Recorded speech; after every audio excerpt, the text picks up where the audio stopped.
mim tem sido uma semana mais corrida por causa dos feriados que virão. Então eu tive que me correr aqui para me organizar com a minha agenda, com meus clientes, passar para o início da semana, porque muitas pessoas vão viajar, emendar na quinta e na sexta. Então a minha semana ficou meio tumultuada em relação a horários. E aí, toda vez que a gente está num tumulto, a gente tem uns desafios ali de manter-se na neutralidade, manter-se na serenidade. E é justamente sobre isso que eu quero falar, sobre a capacidade nossa de pegarmos o nosso estresse enquanto ele começa a acontecer. Então, muitas vezes, na maioria das vezes, as pessoas que estão interessadas em autoconhecimento, elas refletem sobre suas questões, refletem sobre seus pontos de gatilho, mas na hora que o gatilho está acontecendo, é que é o momento exato de nós fortalecermos a nossa perspectiva que a gente está querendo na nossa vida. É justamente na hora exata onde as coisas estão acontecendo é que nós temos essa oportunidade de exercitar este aspecto dentro de nós.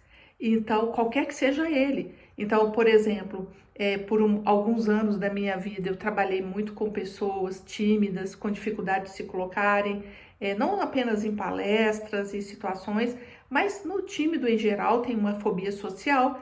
Então ele pode trabalhar isso na terapia, ele pode observar isso, ele pode entrar em contato com esse aspecto, mas na prática, é na hora que ele se coloca numa situação social que ele vai realmente estabelecer as bases desse novo olhar, desse novo comportamento, dessa nova forma de lidar com as situações. E em relação ao autoconhecimento, aquilo que eu normalmente falo aqui, que tem a ver com a neutralidade, com trazer a nossa energia para o centro do nosso coração. Esse é o meu assunto fundamental, de uma maneira ou de outra, eu sempre estou falando disso, do despertar, do sair deste padrão mental compulsivo que nós temos, de pensamentos que impedem a gente de perceber a realidade sem o filtro histórico nosso, sem esse peso tão grande da nossa história de traumas, da nossa história de gatilhos. Então, é como se o meu trabalho fosse desarmar as minas que nós temos, os campos minados, né? Porque é como se fosse assim. Todo mundo tem seu próprio campo minado, que tem bombas ali escondidas. Então, quando você anda nesse campo, você pisa numa bomba e estoura aquele gatilho ali.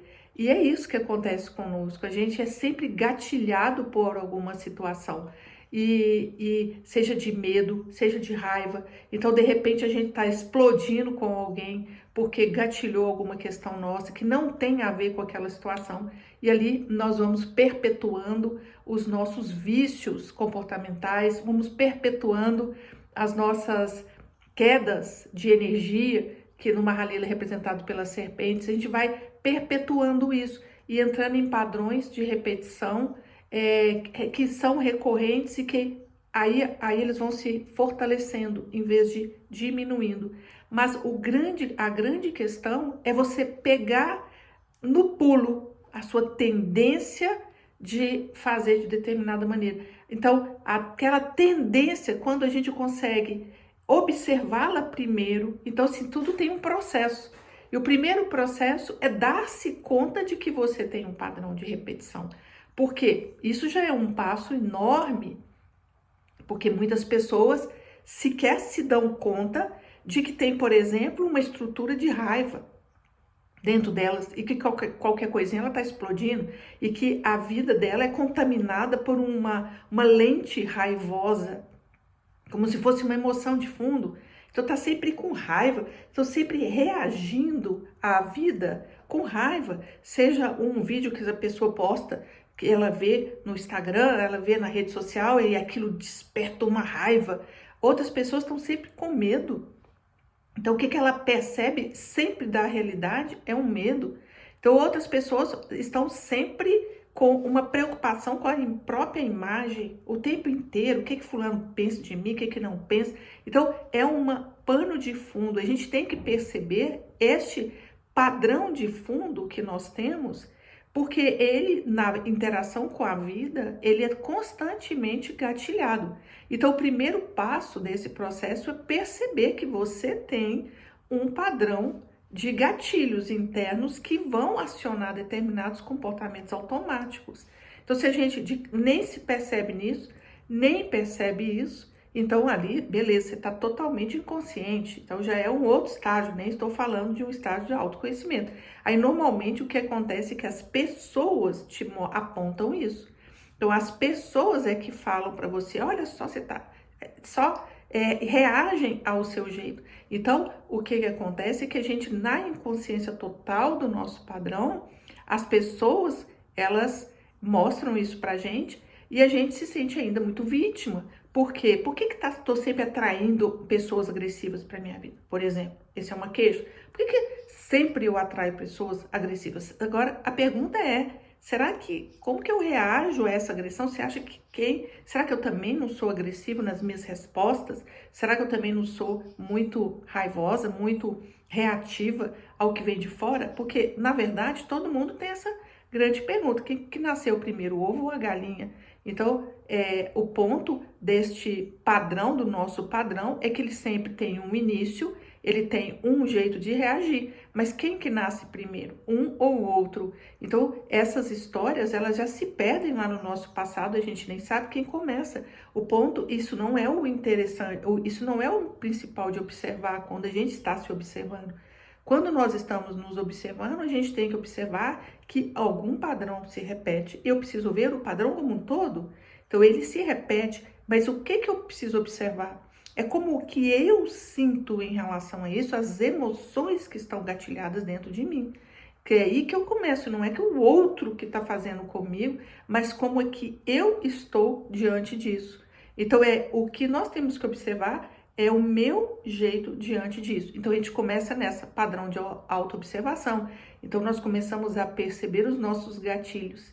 E quando você começa ter mais maturidade em relação a isso e mais autoobservação, nós já começamos a pegar o gato no pulo, pegar o pulo do gato. Ou seja, o que significa isso? Eu já percebo na situação que está acontecendo, já tenho uma capacidade de perceber antes de acontecer. Antes de eu tomar uma decisão, antes de eu dar um grito, antes de eu xingar, antes de eu reagir de uma maneira automática, eu já consigo, peguei o meu impulso de agir assim. Pego este impulso e paro este impulso. Então, ali nós já temos um grande salto de autoconhecimento. Quando você consegue desativar este gatilho antes, ou seja, quando você consegue desativar aquela bomba antes que ela exploda. Então, você pisou na bomba, você viu que pisou na bomba, que ali era o seu gatilho, a sua tendência de reagir é de uma determinada maneira, mas você foi capaz de observar, epa, eu posso fazer diferente aqui, eu posso soltar. E quando eu digo eu posso fazer diferente, do que eu estou dizendo? Eu estou dizendo de um comportamento mesmo, eu posso não gritar, por exemplo, se a minha tendência é de grito. Eu posso frear, mas eu posso relaxar. E é esse a grande chave. Eu posso perceber o corpo daquela emoção. E que isto é uma das coisas mais fenomenais que eu conheço. É perceber que para cada emoção tem um corpo dela. Ou seja, tem uma forma. Então, tudo que a gente sente e que você percebe como uma emoção dentro de você, tem uma estrutura corporal que acompanha. Então, tem a estrutura corporal do medo, tem a estrutura corporal da raiva, que é uma outra estrutura. Então, quando você começa a perceber seu corpo, você olha e sente, observa, como é a sua corporeidade de raiva, como é a corporeidade do medo, como é a corporeidade da vergonha. Então, quando a gente sempre olha, pelo menos a gente é acostumado a olhar, até mesmo nos trabalhos terapêuticos, nós somos acostumados a olhar para a emoção mental, como se fosse olhar para o comportamento e desconsidera deste nosso olhar uma estrutura corporal que acompanha isso. E então, se eu desconsidero a minha corporeidade na emoção, eu desconsidero onde ela se encaixa. E é mais importante, eu a considero mais importante você observar isso, é mais libertador, digamos, melhor dizendo, é mais libertador você observar essa corporeidade do que ficar só na compreensão mental da emoção. E o que seria a compreensão mental? A explicação que a gente dá.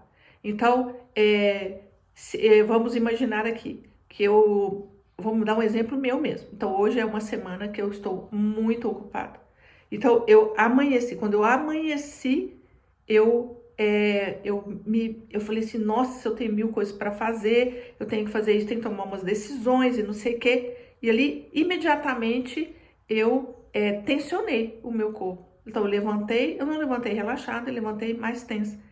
Por que eu levantei mais tensa? Vamos ver as coisas. Eu levantei mais tensa, eu não levantei atrasada, eu levantei mais tensa. Eu levantei mais tensa, então eu precisei te mandar alguns WhatsApps agora de manhã, mas é porque eu estava tensa, então eu me atrapalhei na hora que eu coloquei aqui a luz atrás de mim, a luz soltou, então desencadeou um monte de coisa. Isso não tem nada a ver, isto é coincidência. Gente, não existe coincidência, existe um campo em atuação. Então, na hora que eu levanto, na hora que a gente levanta, por que é tão importante na hora que a gente levanta, a gente respirar profundo, soltar, intencionar o dia, em vez de começar com uma carga de qualquer coisa que seja, que não seja paz. Então, eu começo o dia com raiva, porque matutei a noite inteira sobre alguma situação, ou com medo, ou com agitação. No meu caso, eu amanheci com agitação. Então, na hora que eu levantei, eu falei, eu já tinha essa ideia de falar sobre isso, e eu achei interessante, porque já que eu tinha essa ideia, agora eu tenho um exemplo para a minha ideia. Isso foi legal. Então, de novo, então eu poderia explicar essa situação. Como é que seria isso? Então, eu tô tensa porque hoje eu tô com a agenda super corrida, então eu tô explicando a minha situação. Então, este aspecto explicativo, ele não muda a situação, ele não muda o meu estado. Ele reforça muitas vezes o meu estado. Eu tô com raiva porque fulano falou comigo, ciclano, eu estou magoado porque da minha história, porque isso, porque aquilo. Então, quando eu explico a minha história, eu não mudo o fato, Eu, às vezes, até pioro o fato porque eu estou ali justificando de alguma maneira essa situação. Então, se eu vou para o corpo, é outra história. Quando eu percebo que eu estou agitada, eu falo, eu estou agitada, eu reconheço. Então, qual que é a atitude corporal, que é diferente de mental? Qual a atitude corporal? Então, deixa eu respirar.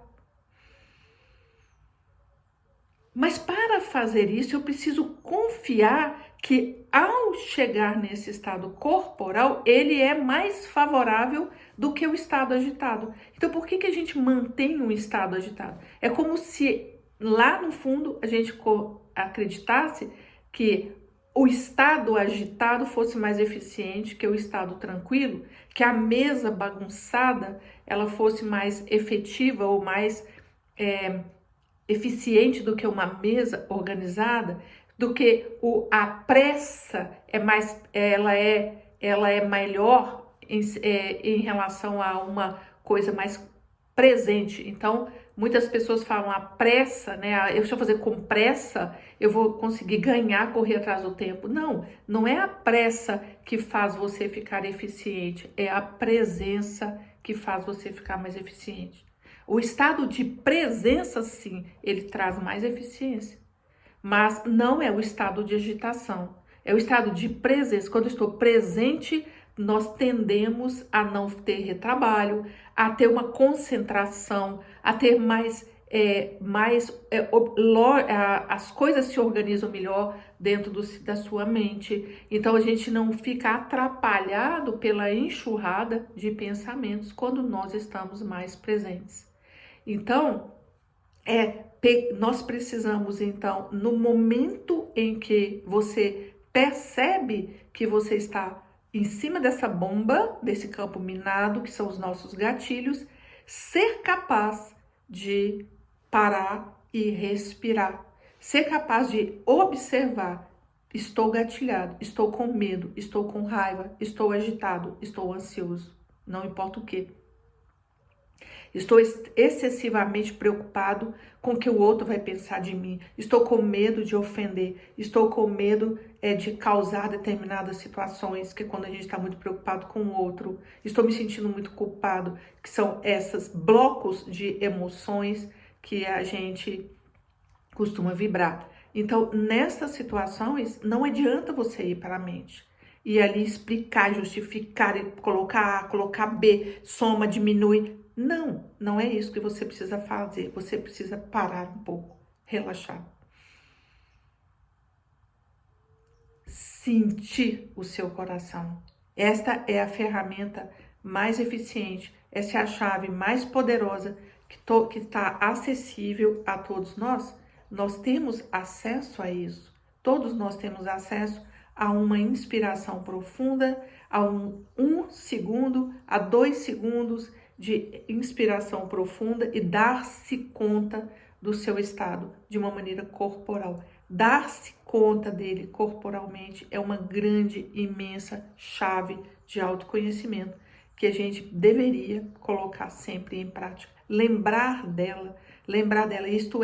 Este estado ele favorece esta prática simples de uma meditação de 2 segundos, de 5 minutos, de 1 minuto que você está parado no trânsito, que você, em vez de estar agitado com seus pensamentos, você respira profundo e sente o seu interior, traz a sua percepção para o seu coração, perceba você, acolhe você, sinta você. Então esse é o desafio dessa semana. E este desafio dessa semana, presta atenção no que eu estou falando. Nós temos um feriado aí. Feriado é dia diferente de outros dias, porque a gente a gente convive mais com outras pessoas, costuma ser dias de convivência, muitas vezes de família. Então, e nesses ambientes nós temos muitos gatilhos. Então, observe o seu gatilho. Observe, mas não de novo com a mente. Observe seu corpo diante desses gatilhos, como que você reage e como você pode soltar um pouco estas estruturas que acompanham as nossas emoções. Então era disso que eu queria falar com vocês hoje e deixar para vocês um feliz feriado que vai ter na quinta-feira, né? Para quem vai emendar bons feriados. Então, nos vemos de novo na próxima segunda-feira. Um grande beijo a todos. Bom dia!